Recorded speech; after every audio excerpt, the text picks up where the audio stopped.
계속 우리가 출애굽기 14장의 위기에 관한 얘기를 쭉 나눴습니다.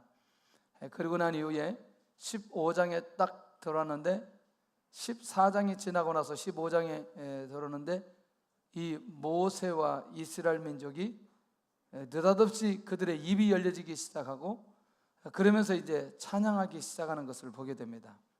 그래서 위기를 경험한 사람은 어떤 상황들이 어떻게 진행되느냐 안 넘어가는데 누가 손대는 건데 그래서 그 위기를 경험한 사람들은 특별히 하나님 앞에 찬양으로 귀하게 인도받게 되어지는 것을 보게 되는데, 그래서 찬양은 누가 어떤 때에 왜 해야 되는지 아마 이 부분에 대해서 우리가 명확하게 이해한다면 우리 찬양하는 자세나 마음들이 완전히 달라지지 않겠냐.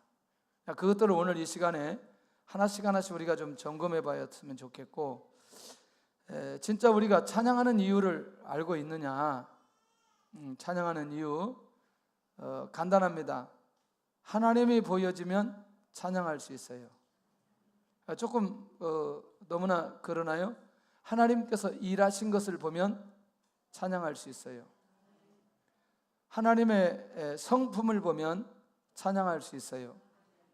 하나님의 관계가 유지되면 찬양할 수 있어요. 그래서 이 모든 것들은 뭐냐면 나와 하나님의 관계 속에서 열려진 관계가 되어졌을 때에 명확하게 하나님이 보여지게 됩니다.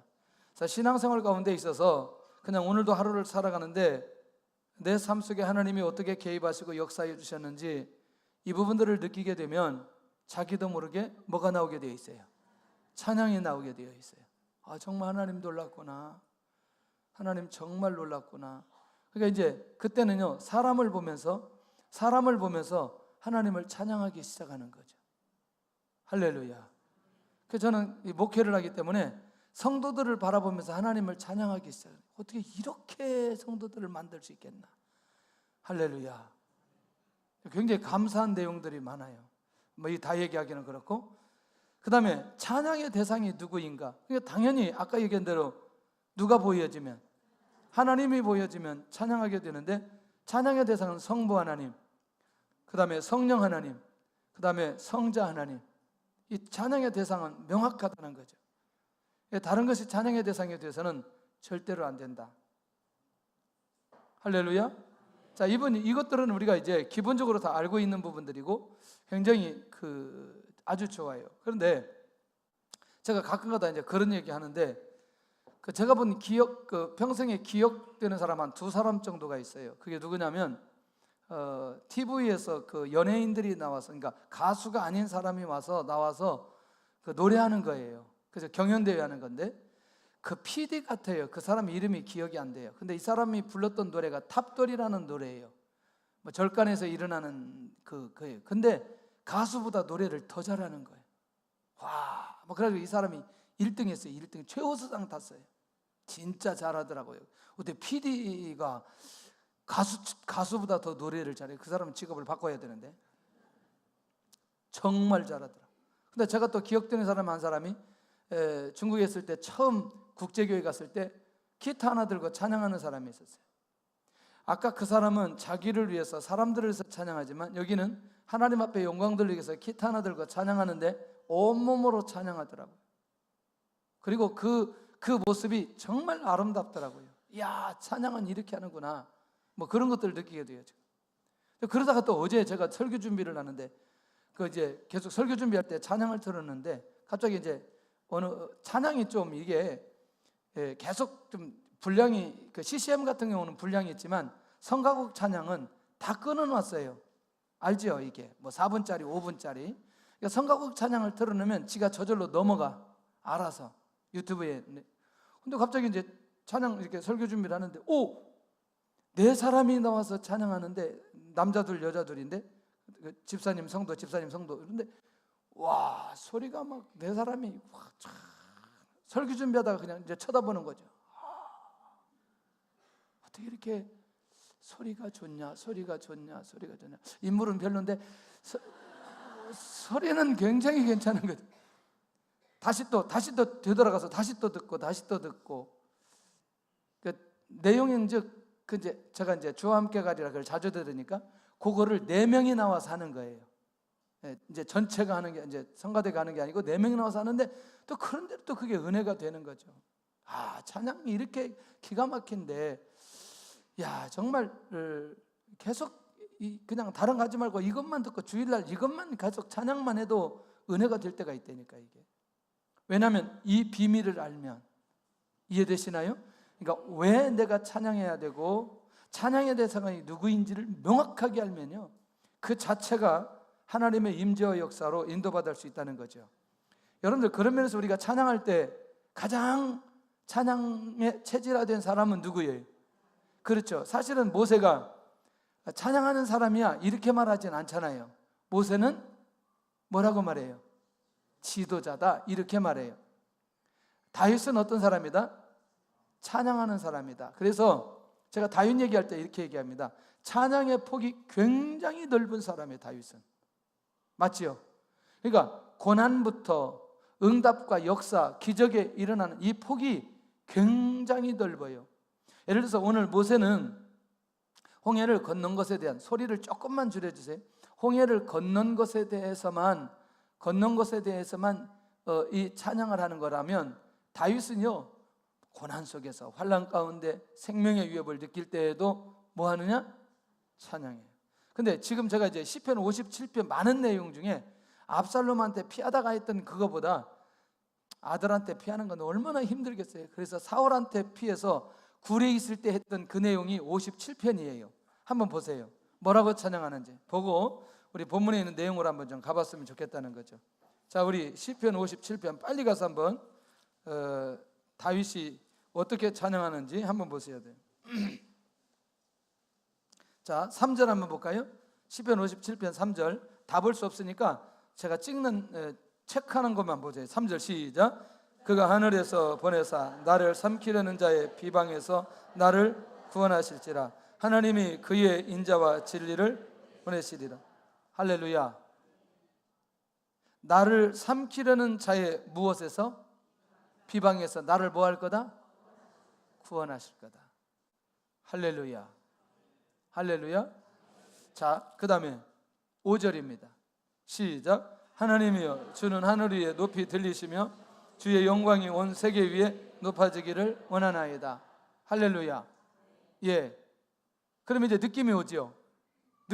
자기의 상황이 사울에게 피해서 생명의 위협을 느끼는 상황 속에서도 주는 하늘 위에 높이 들리시며 주의 영광이 온 세계 위에 높아지기를 원하나이다. 느낌이 오나요? 무슨 느낌이 오나요?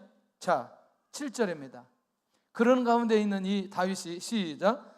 하나님이여 내 마음이 확정되었고 내 마음이 확정되었사오니 내가 노래하고 내가 찬송하리이다. 할렐루야. 여기서 끝나지 않고 그 다음 절에 기가 막힌 내용이 8절이 시작. 내 영광아 깰지어다 비파야 수금아 깰지어다 내가 새벽을 깨우리로다. 할렐루야. 그러면서 그 고난 속에 있는 그가 찬양하기로 오히려 작정하고 자기가 새벽을 깨우리로다. 그러면서 11절 마지막 결론의 찬양이 시작. 하나님이여 주는 하늘 위에 높이 들리시며 주의 영광이 온 세계 위에 높아지기를 원하나이다. 이게 다윗이에요. 할렐루야. 이게 다윗이에요. 자, 그런 면에서 우리가 찬양의 폭이, 찬양의 환경이 이렇게 깊고 넓구나, 다윗이 그런 사람이었구나 라는 사실을 우리가 이해하면서 할 수만 있는데도 우리도 하나님을 마음껏 찬양할 수 있는, 어떤 상황과 여건과 상관없이 찬양할 수 있기를 바랍니다. 그런데 여러분들, 위기를 경험하고 난 이후에 찬양이 훨씬 더 수월할 수 있나요? 훨씬 더 수월할 수 있죠. 왜냐하면 지금 다 죽어야 되는데, 이스라엘 민족이 다 죽어야 되는데, 이 위기를 경험한 사람은 하나님을 찬양하는 사람이라는 거죠. 하나님을 찬양할 이유가 있는 사람이라는 거죠. 무엇을 경험했기 때문에? 위기를 경험했기 때문에. 할렐루야. 그러면 지금부터 느닷없이 하나님을 찬양할 수 있나요? 하나님과의 관계나 하나님이 누구인지 알아야 찬양하나요? 그렇죠. 그게 정상적인 찬양 아니겠어요? 아무것도 모르는데, 여러분 아무것도 모르는 사람이 우리를 갑자기 누가 칭찬해 보세요. 들려요, 안 들려요? 안 들려요. 안 들려요. 그래서 여러분들 부모님들은 누가 칭찬할 때 가장 기뻐해요? 에? 자식한테 칭찬을 전혀 들어보질 않았기 때문에 이 느낌이 없는 것 같아요. 지금 누가 칭찬할 때, 자기를 아는 자녀가, 가까운 사람이 칭찬할 때 그게 와닿는 거지, 전혀 새로운 사람이 와가지고 얘기할 때 별로 느낌이 없어요. 문제는 뭐냐? 찬양하는 사람 모세가 누구인가라는 거죠. 지금은 몇 가지 제가 정리를 할 텐데, 모세와 하나님의 관계를 얘기 좀 할 거예요. 모세와 하나님의 관계가 어떤 관계에 있는지, 이 내용이 모세 안에 축적되어져야 나와 하나님의 관계를 정리해서 하나님의 인도를 받아갈 수 있다는 거죠. 첫째가 뭐냐면, 호렙산에서 여호와 하나님을 만났어요. 여호와 하나님이 가장 먼저 모세를 만나 주셨어요. 그런데 이 모세가 어떤 사람이냐면, 한 사흘길쯤 되는 먼 곳에 그러니까 실제로 그렇게 먼 곳은 아니죠. 저쪽에 자기 민족이 노예 생활을 하면서 탄식 소리하는 소리를 계속해서 듣고 있었던 사람이라는 거죠. 조금 더 구체적으로 말한다면 40년 동안 자기 백성들에 대한 생각이 매우 많이 있었던 사람이에요. 이해되시죠? 이해되시죠? 자, 다시 여러분들, 제가 이제 그 암살이라는 영화를 봤어요. 암살이라는 영화 보셨어요? 안 봤으면 얘기하지 마요. 그런 거 봐야지. 그런 거 봐야 돼. 자, 그 다음에 제가 상해 독립운동했던 사람들이 머물렀던 그곳도 가봤어요. 그 다음에 지난번에 우리가 백두산 갈 때 연길도 여러 번 거치면서, 또 그때 우리 독립운동했던 사람들이 움직였던 그것도 한번 가보고, 그 다음에 하얼빈에서 안중근이 이토 히로부미 쏘았던 그 장소도 한번 가보고, 여러 군데 막 가봤어요. 근데 공통점이 하나 있어요. 독립운동했던 사람들의 공통점은 뭐예요? 에? 나라를 사랑한 거죠. 우리 민족을 사랑한 거죠. 맞아요? 그러니까 그 독립운동 할 수 있는 힘이 생기는 거죠. 우리 민족을 사랑했기 때문에. 그래서 우리 지금 사는 우리는 회개해야 돼요. 옛날 독립운동 했던 분들을 바라보면서, 너무나 또 그리 가면 또 너무나 많이 나가니까 하여튼 정리하고, 그러니까 자기 민족에 대해서, 자기 민족의 출애굽에 대해서 애통하는 사람이 이 시대에 누구만큼 없다? 모세만큼은 없는 거죠. 하나님이 찾아와 주셔서 하나님이 친히 누구를 만나느냐? 모세를 만났어요. 그런데 만난 것으로 끝난 게 아니고 하나님께서 이 모세에게 사명을 주셨어요. 그 사명을 준 건 뭐냐면, 이스라엘 민족을 뭐하라? 출애굽에서 어디까지 가라? 가나안 땅까지 가게 하는 게 하나님께서 모세에게 주신 사명이에요. 모세는 자기의 부족함이 너무나 많이 있음에도 불구하고 하나님께서 사명을 주셨기 때문에 그 사명을 받았어요. 거부할 수 없는 거죠. 자, 다시, 누가 만나 주셨어요? 누가 사명 주셨어요? 하나님이 사명 주셨어요. 할렐루야. 그런데 여러분들, 사명을 감당하려고 했더니 모세 안에서 가장 두려운 사람이 있어요. 누구? 바로였어요. 그럼에도 불구하고 그것이 자기에게 있어서 무엇이어야 되겠습니까? 사명이기 때문에 자기가 사역을 시작하는 순간순간마다 끊임없이 방해했던 사람이 바로였어요. 그런데 그럼에도 불구하고 모세가 그 사명을 놓지 않는 거죠. 누구로부터 받았기 때문에? 하나님으로부터 받았기 때문에. 그리고 백성들 앞에 나아갔더니 오히려 바로가 더 학대하게 만들고, 백성들이 너무너무 노동과 고통 속에 너무너무 힘드니까 모세와 아론을 원망하게 되어지는 거죠. 이런 바로의 대적, 백성들의 원망, 이런 상황이 되어도 모세가 포기할 수 없는 거죠. 왜? 누가 주셨기 때문에? 하나님께서 사명을 감당하라고 모세를 부르셨기 때문에 이걸 피할 수가 없는 거죠. 그러니까 바로와 이스라엘 백성들이 하나님의 뜻을 거부하면 거부할수록 계속해서 그들에게 하나님의 말씀을 선포하더라는 거죠. 왜? 누구로부터 받았기 때문에? 하나님으로부터 받았기 때문에. 이게 지금 모세가 출애굽기 5장 4절 22절 이런 내용들이 계속해서 이어지는데, 다섯 번째가 중요하다는 거죠. 여러분들, 우리가 지금까지 출애굽기 쭉 3장부터 왔는데 어떠세요? 7장부터 12장까지 10가지 재앙이 일어난 걸 우리가 다 들었어요. 그런데 한 가지 놀라운 비밀은 이 재앙이 일어난다는 얘기를 하나님이 가장 먼저 누구에게 하시는 거예요? 모세에게 합니다. 그리고 모세는 누구에게 하는 거예요? 바로에게 얘기합니다. 자, 그러면 피재앙이 일어날 거다. 그럼 피재앙이 일어나는 거죠. 그 바로가 안 되겠다. 이것 좀 이제 그만하자. 내가 너무나 힘들다. 그러면 모세가 누구에게? 하나님께 얘기합니다. 이걸 반복해서 몇 번이나? 10번이나. 자, 다시 이 말이 굉장히 중요합니다. 모세를 통해서 선포하게 만들고, 모세를 통해서 실행하게 만들고, 모세를 통해서 취소하게, 이 과정을 하나님과 모세와의 관계 속에서 이 문제를 풀어가고 있는 것을 본 거죠. 다시 말하면 하나님과 모세의 관계가 열려 있다는 거죠. 하나님이 누구인가를 알게 된다는 거죠. 계속해서 경험한다는 거죠. 그러니까 어느 경우에는 이 재앙이 애굽 땅에 있는 사람들에게 일어났다고 말하지만 결국 이스라엘 백성들에게는 하나님의 능력이 나타났다고 말할 수 있나요? 그러니까 재앙과 하나님의 능력이 교차되는 그 현장에 누가 서 있느냐? 모세가 서 있는 거죠. 그러니까 이 상황이 일어날 때마다 한 번, 두 번, 세 번, 10번째 갈 때마다 하나님이 어떤 분인가에 대한 신뢰가 모세 안에 더욱더 축적되어 간다는 거죠. 이 말이 중요합니다. 그러니까 결국 그 재앙을 경험하면서 하나님 살아계신 하나님, 하나님 역사하시는 하나님, 하나님의 능력의 하나님, 그리고 반드시 하나님이 말씀하신 대로 이스라엘 민족을 출애굽시킬 것이라고 하는 그런 확신이 모세 안에 들게 되어진다는 거죠. 왜? 그 현장에 서 있었기 때문에. 그러면서 하나님이 누구인가를 지속적으로 모세가 경험하게 되더라는 거죠. 자, 그러면 여러분들 14장 10절에서 14절까지는 출애굽한 이후의 상황입니다. 지난번에 14장을 3번에 걸쳐서 위기는 기회라고 우리가 말씀을 나눴는데, 이때 상황을 보면 이 내용이 어떤 내용이냐면, 자, 홍해 바로 군대 가운데 갇혀서 이스라엘 백성들이 뭐 하기 시작해요? 원망하기 시작합니다. 그런데 이 원망하는 이 상황 속에 14장 10절부터 14절까지는 15절에 그때서 하나님께서 말씀하셨지, 10절에서 14절까지는 누가 풀어가느냐? 이 공동체의 위기 상황을 모세가 풀어가는 거죠. 뭐가 있기 때문에? 하나님께 대한 뭐가 있기 때문에? 믿음이 있기 때문에. 할렐루야. 다시 호렙산에서 하나님을 만났던 모세가 14장에 와서는 이스라엘 백성들이 불안하고 불평하고 원망할 때에 그 상황을 잠재울 수 있었던 힘은 누구에 대한 믿음이 있어서?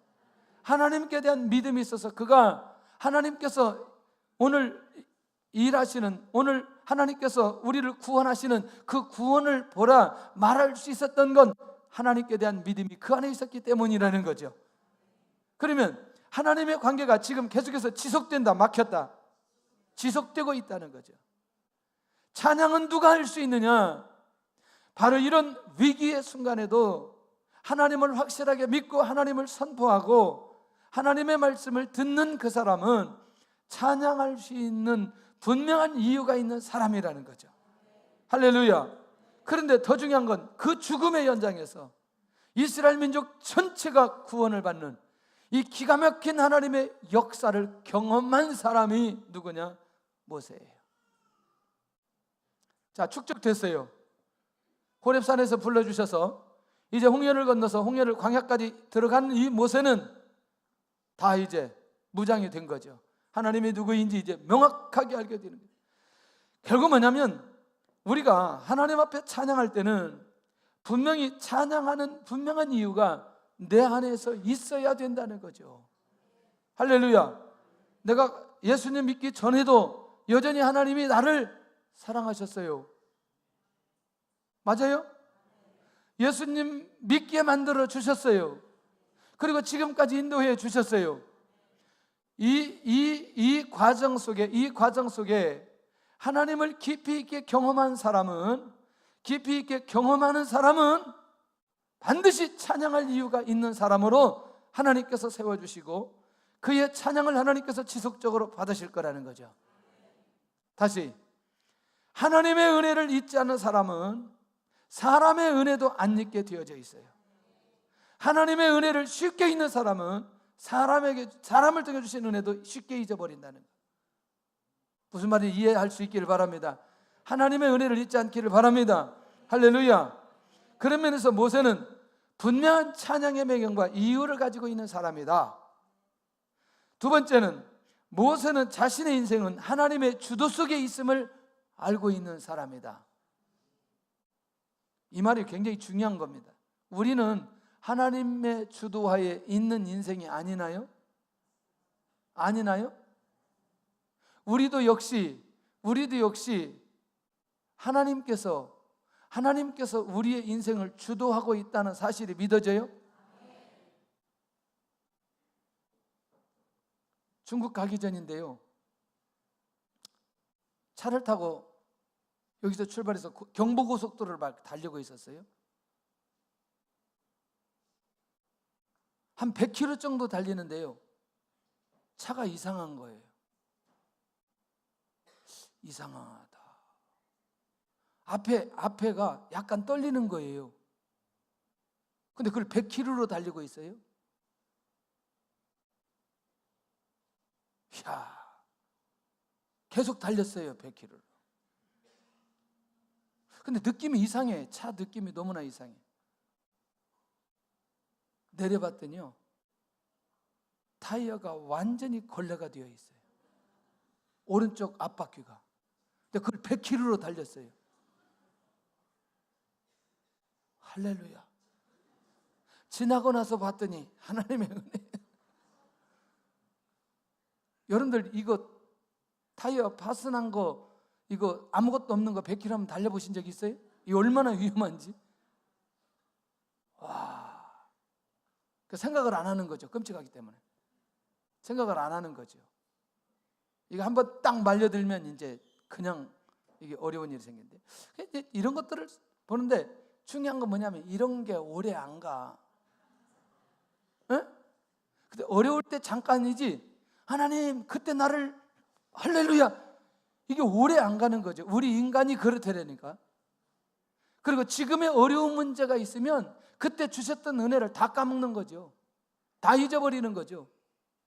여러분들, 그런 면에서 제가 왜 모세를 호렙산에서 만난 것부터 지금까지 얘기를 했느냐, 끊임없이 하나님의 관계가 유지되는 그 사람만이 하나님 앞에 찬양할 수 있다는 그 사실과, 내가 하나님의 계획과 하나님의 의도 속에, 하나님의 주권 속에 있다는 사람은 어떤 상황 속에서도 찬양이 끊어지지 않는다는 거죠. 모세는 하나님의 일하심과 분명한 능력과 은혜이심을 알고 있기 때문에 하나님을 찬양하게 된다는 거죠. 두 번째는 대상을 명확하게 아는 사람이다. 위기를 경험한 사람은, 다시, 위기는 누가 경험하게 만들었어요?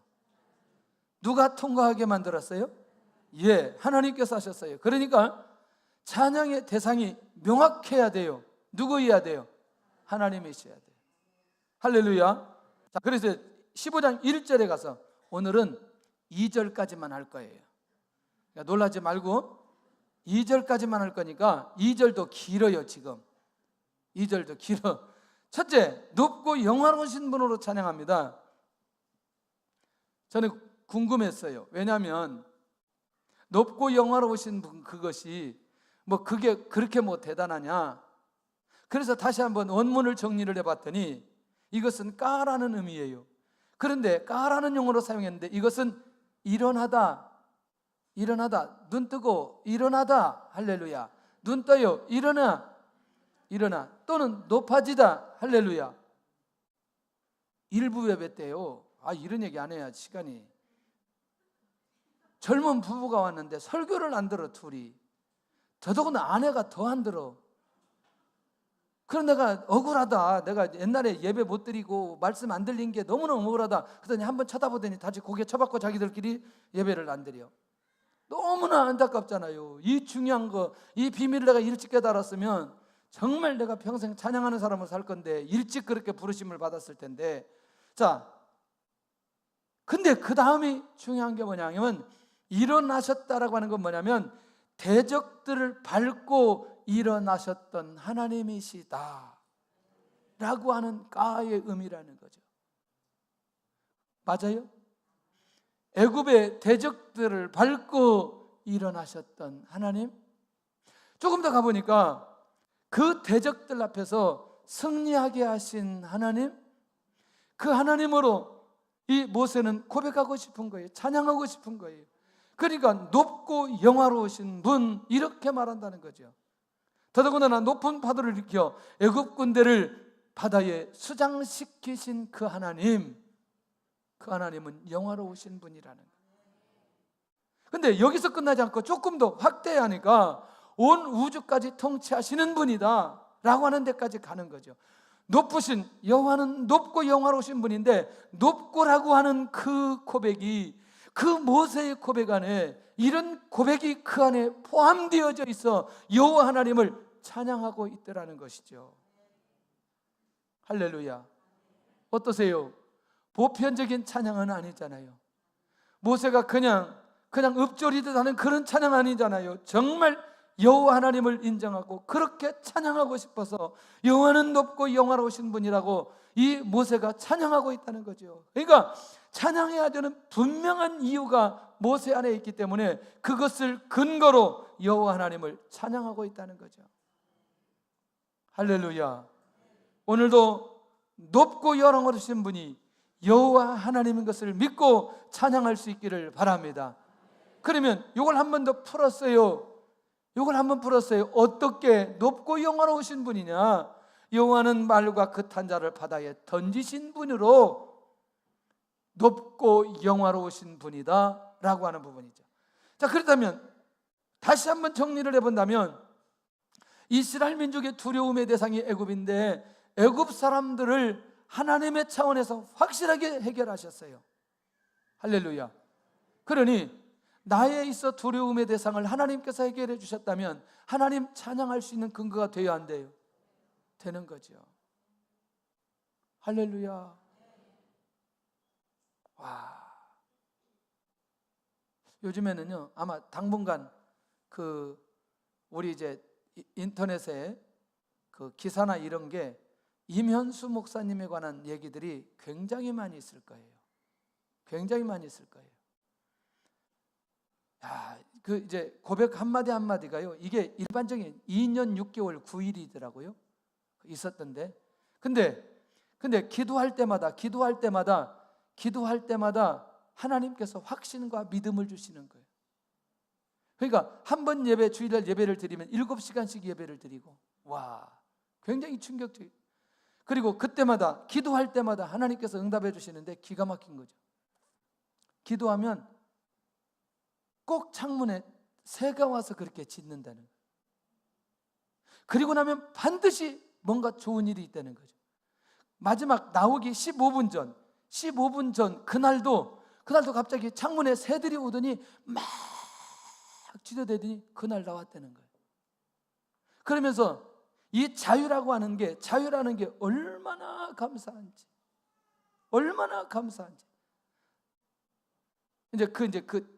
그렇게 이제 마지막 그거 할 때 읽고 뭐 이런 내용들이 쭉 있어요.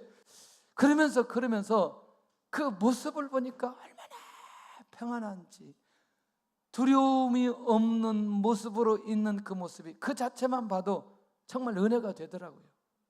저도 기도 많이 했어요.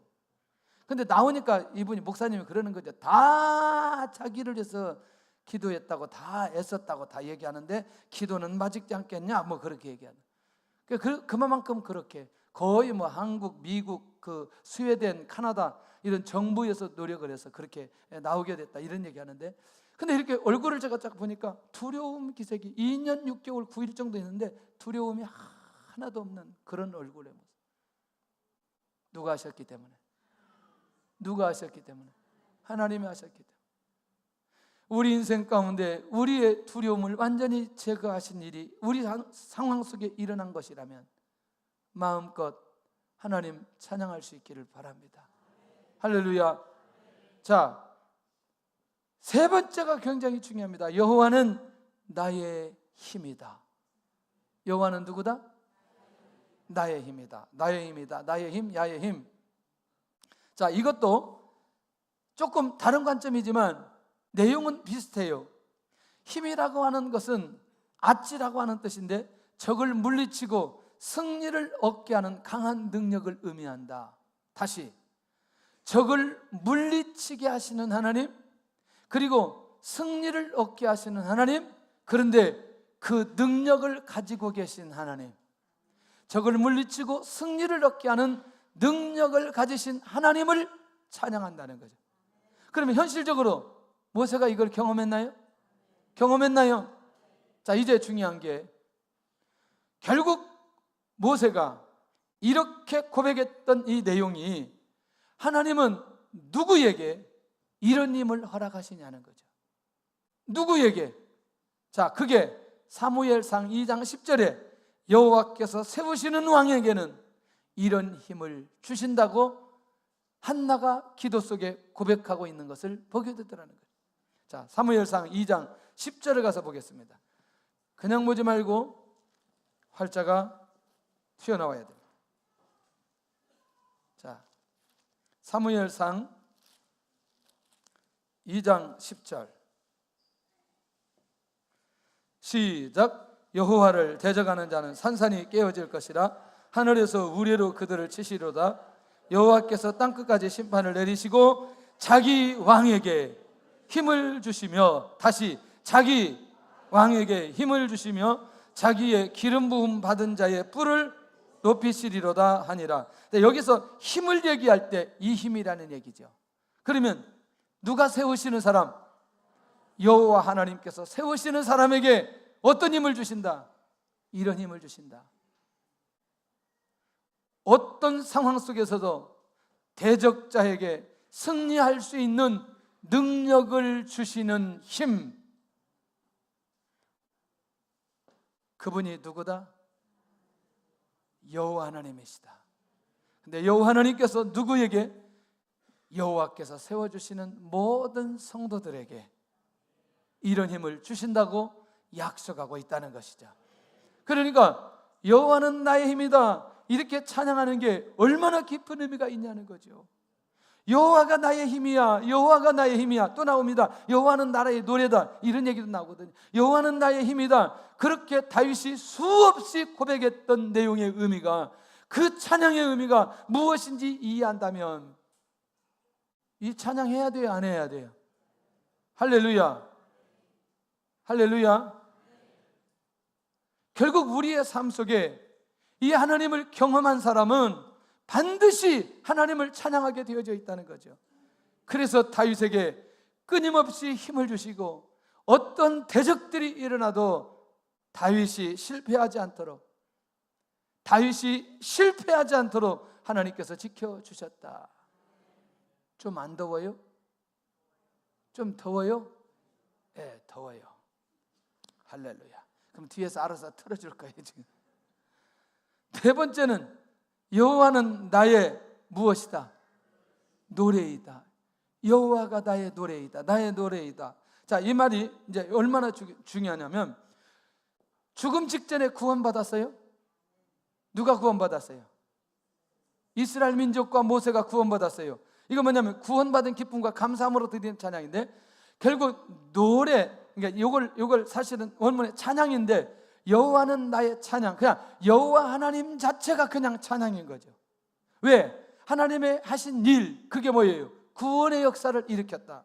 그러니까 여호와는 나의 노래, 여호와는 나의 힘, 여호와는 높고 영화로우신 분이다, 이런 고백들 하나하나가 자기 안에 신앙 고백과 신앙 간증의 내용들이 그 안에 숨겨져 있는 것을 보게 된다는 거죠. 그런데 이때 그 여호와 하나님께 노래하는 그 노래의 대상인 여호와 하나님이 노래인데 어떻게 노래해야 되느냐, 어떻게 찬양해야 되느냐, 모든 것들을 동원해서 하나님 앞에 찬양할 수 있는 그 대상이 여호와 하나님이다 라고 이렇게 말한다는 거죠. 놓치지 않기를 바랍니다. 찬양을 일반적으로 접근 안 했으면 좋겠다는 거죠. 신앙 고백으로, 할렐루야, 내 안에 있는 마음의 경배로 그렇게 우리가 찬양할 수 있어야 된다는 거죠. 그러니까 지금은 뭐냐면 오직 하나님의 은혜만 찬양해야 된다는 거죠. 왜? 지금 14장 지나 15장은 그렇게 이스라엘 백성들을 인도하셨기 때문에 그렇다는 거죠. 또 하나입니다. 여호와는 나의 무엇이다? 구원이다. 나의 힘, 나의 노래, 나의 구원. 누가 많이 썼어요? 누가 많이 했어요? 다윗이 많이 했어요. 그러니까 구원이라고 하는 분은 본질적인 구원이기도 하지만 여기서 구원이라고 하는 건 홍해의 죽음의 위기 속에서의 구원이에요. 바로 군대의 위기 속에서의 구원이에요. 하나님의 약속을 위해서 구원하신 그것에 대한 찬양인 거죠. 하나님께서 구원하지 않으셨다면 오늘 우리가 이렇게 홍해를 건널 수 없었는데 하나님의 그 구원으로 말미암아 우리가 이 홍해를 건넌 것에 대한 본질적 찬양이 모세의 그 가슴 안에서 계속해서 고백되고 있다는 거죠. 물론 이스라엘 백성들도 그렇게 나가는 거죠. 그러면서 나에게 있어서 가장 놀라운 구원은 어떤 것인가? 예수님 믿고 구원받은 거 아니에요. 할렐루야. 나에게 있어서 위기 속에서 구원하신 건 뭐예요? 없어요? 있어요? 있어요. 예, 하나님께서 그때 응답해 주시지 않았다면 나도 모세처럼 나의 힘이신 하나님을 찬양하고 있는가? 진짜 찬양하고 싶은가? 찬양 좀 많이 하세요. 우리 모두 찬양 많이 해야 돼. 내가 그냥 이 성악을 조금만 했으면 그냥 매일 좀 할 건데, 이게 사람들이 비싼 돈 주고 이게 공부하면 이게 소리를 잘 안 내려고 하는데 많이 낼 때 많이 써가지고 달아지게 써버려야 돼. 완전히 달아져 버려야 돼. 근데 달아지는 게 아니고 더 새로워지는 거죠. 할렐루야. 그런 면에서 여러분들 이게 성가대뿐만 아니라 우리 모두가 그런 자세로 하나님 앞에 나가야 되는데, 가끔가다 찬양할 때요, 찬양을 안 하는 사람이 우리 교회에 있더라고.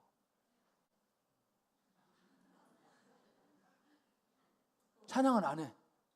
난 너무너무 이상해. 우리 교회 다니면서 찬양을 안 하고 교회를 다닌다는 게 일단 나는 너무나 놀래. 아, 우리 교회도 이럴 수 있구나. 찬양을 안 해.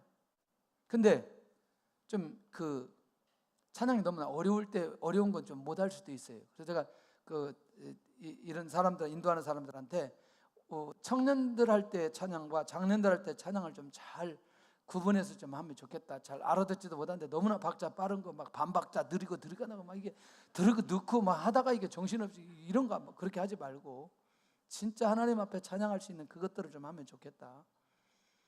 여러분들, 이 모세의 찬양의 영성이 우리 안에서 살아날 수 있기를 바랍니다. 이게 너무 중요해요. 여섯 번째가 갑자기 여호와는 나의 하나님이시고 내 아버지의 하나님이심을 찬양하고 있다는 거죠. 무슨 얘기일까 이게? 이게 나의 하나님은요, 지금 현재 바로의 군대에서 구원하신 부분에 대해서 찬양하는 거라면, 지금 상황 속에서 찬양의 이유를 발견하는 것이라면 내 아버지의 하나님은 어떤 하나님으로 찬양해야 되느냐? 간단합니다. 조상의 하나님이라는 거예요. 여기서 조상의 하나님은 누구냐? 족장의 하나님이라는 거죠. 자, 족장들과 약속하시고 족장들에게 약속하신 것을 후손들을 통해서 지키신 하나님, 그 하나님을 내가 찬양합니다. 할렐루야. 그러니까 잊을 수가 없는 거죠. 지금 일어나는 이 출애굽의 역사도 결국 누구와 약속했던 거? 그렇죠. 아브라함과 족장들과 약속했던 것들을 지키기 위해서 지금 이런 구원의 역사가 일어났으니 내 아버지 하나님, 족장들의 하나님이라고 찬양할 수밖에 없는 거 아니냐는 거죠. 나의 하나님이기도 하고 족장들의 하나님이기도 하고 지금의 하나님이기도 하고 과거의 하나님이기도 하고 미래의 하나님이기도 하다. 할렐루야. 이게 지금 모세가 하나님 앞에 궁극적으로 찬양하고 싶은 이 내용이 이 안에 있다는 거죠. 바로 이거예요. 찬양은 현실적인 상황을 통해서도 찬양할 이유를 발견해야 되고, 찬양은 과거의 약속과 은혜를 주신 것을 통해서도 찬양을 해야 되고, 찬양은 미래에 주실 은혜에 대해서도 찬양해야 된다. 하나님을, 할렐루야. 찬양이 살아나죠. 찬양이 살아나죠. 살아날 수밖에 없죠. 할렐루야. 그런 면에서 이제 마지막 찬양하는 사람으로 가는 지름길은 무엇인가? 오늘 마지막 찬양, 나의 힘이 되신 여호와의 곡을 좀 바꿔줬으면 좋겠어요. 결국 구원의 감격이 있는 사람이 찬양하는 사람으로 지름길고 갈 수 있다. 동의하시나요? 예. 그 다음에 고난 중에서도 찬양할 수 있는 영성이 있는 사람이 찬양의 지름길로 갈 수 있다? 예. 아까 누구처럼? 다윗처럼. 좋은 일이 일어나면 찬양하기 어려워요? 쉬워요? 매우 쉬워요. 그러나 고난 속에서도 찬양할 수 있어야 되고, 또 안 넘어가는데도. 그 다음에 세 번째는 하나님과 하나님의 사역이 보여지는, 이 사람이 정말 하나님을 찬양할 수 있는데, 바로 이제 이 부분이죠. 하나님의 존재가 아무 때나도 보여지는 사람, 하나님의 사역이 어느 때나도 보여지는 사람, 눈이 열린 사람이죠. 하나님이 응답하셨네, 하나님이 역사하셨네, 진심으로 감사하며 하나님 앞에 찬양의 고백이 나오게 되는데, 그 다음에 이 다섯 번째가 매우 중요한 게 뭐냐면 하나님의 능력을 삶 속에서 기적으로 경험한 사람. 예, 날마다 그것을 경험하면서 살아가는 사람은 찬양의 사람으로 살아가는데 조금도 어렵지 않다는 거죠. 그런 면에서 결론은 내 인생이 하나님을 찬양하는 삶이 되게 하여 주옵소서. 아멘. 그 다음에 내가 속한 모든 공동체가 찬양하는 공동체가 되게 하여 주옵소서. 나의 가정이나 또는 내가 섬기는 교회나 직장이나 사업장이나 어디에 가든지 이런 찬양하는 공동체가 되도록 하나님 역사해 주시고, 그 다음에 내가 가는 곳마다, 공동체 내가 가는 곳마다 그것이 어디가 되든지 하나님을 찬양하게 하여 주옵소서. 누구를? 하나님을. 이 찬양의 영성이 살아나면 말씀이 들리기 시작합니다. 찬양의 영성이 살아나면 우리 안에서 믿음이 일어나기 시작합니다. 이 찬양의 영성이 살아나면 기도할 수 있는 마음의 문이 열려지기 시작합니다. 하나님의 비전이 보여지기 시작합니다. 오늘도 우리 모든 성도들이 위기를 경험한 사람이 모세가 하나님을 찬양하듯 우리도 이 찬양의 영성이 회복되기를 예수님의 이름으로 축원합니다. 우리 찬양하면